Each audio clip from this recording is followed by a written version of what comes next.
a blemish on the beautiful game. In 2014, in a Premier League game between Manchester United and Liverpool, Luis Suarez and Patrice Evra had a little moment. Luis Suarez, a Uruguayan soccer player, constantly hurled racist slurs to him, and some of them you were able to even hear on TV. And the feud lasted a few games. Every time they would play, it would just be a constant battle between the two of them. And before one game, Luis Suarez even refused to shake hands with Patrice Evra because of the issue. In 2013, Mario Balotelli almost quit the game of soccer because of the constant racial abuse he was receiving during games. And in 2013 as well, Greek soccer player Giorgos Katidis, after scoring a game-winning goal, he went over to the crowd and obviously gave the Nazi salute. These are a couple of examples of racism showing itself on the biggest stage, and I'll be presenting some of the ways it's being stopped today. Soccer is the most played and watched sport in the world. Billions of people across the world have at least one point in their life seen a game played in person or on television.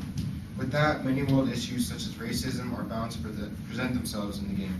However, organizations around the world have made major steps towards preventing racism from impacting the world of soccer and use soccer as a platform to raise awareness to the problem. I've experienced it personally myself in my soccer career, so I understand the negative impact it has on the game and how it can affect a player and their mindset, kind of.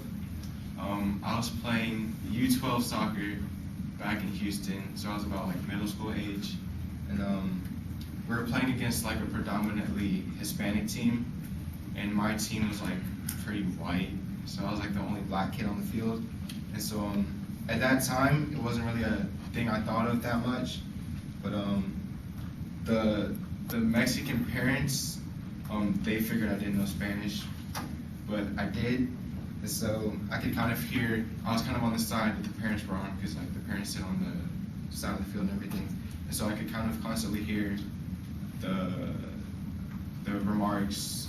I got called monkey a couple times, and so that really bothered me at that point, because that was my first time experiencing it, so I didn't understand how to handle the problem. And I ended up fighting one of the kids because he started getting in on it as well, and my coach didn't play me for 5 games. So I'll give a couple more examples of how racism presenting itself in professional soccer. This is Kevin Prince Boateng. He's a Ghanaian soccer player. He left a match against Pro Patria because for the whole game they were making racist chants, not only to him but to other black players on the field. And so when he left the game, he just walked off the field because he was done with it. So when he left the game, his team respectively followed him and refused to play the rest of the game. And yeah.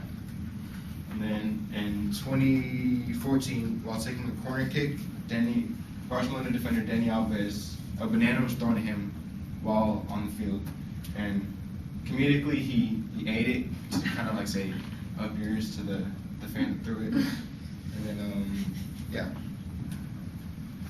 soccer organizations have made multiple efforts to curb racism and kind of bring awareness to it through campaigns such as Say No to Racism and anti-discrimination pages on websites. FIFA and organizations like UEFA are helping to raise awareness to the issue of racism through one of the most watched competitions in the world. This is an example from the World Cup in 2010. Before just about every game, they would have these banners shown and have a moment to recognize, hey, racism is an issue. We should, bring awareness to it.